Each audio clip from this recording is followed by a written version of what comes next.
Can we invest in an international ETF or an international mutual fund? And what is the comparison between these two? And which is better? Our chief financial planner, Mr. Ramalingam, will elaborate on this. Ramalingam, over to you. Instead of you directly investing in international ETF and international mutual fund, it depends. International ETFs you have to buy through your demat account. When you are buying it as a ETF, there is something called an impact cost. What is an impact cost? The NAV may be different from sale or purchase rate because of less buyers, less sellers in the market for the particular ETF.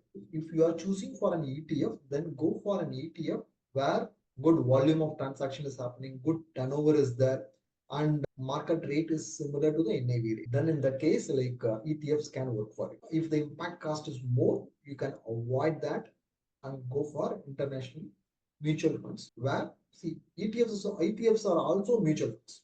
Instead of ETFs, if you go for simple open-ended mutual fund schemes, then no need to go and sell it in the market. Like any other mutual fund, you can surrender it to the respective mutual fund company itself. When you are surrendering it to the respective mutual fund company, it can be easy for you to get liquidity. You will be getting at the NAV rate. There is no price difference. There is no additional cost which you are incurring at the time of exit. So that way, in international equity funds, going for international funds can be helpful instead of international ETFs. Thanks for your detailed answer. If you have any doubt regarding this or any other financial or investment decision, don't hesitate to book an appointment with our financial expert.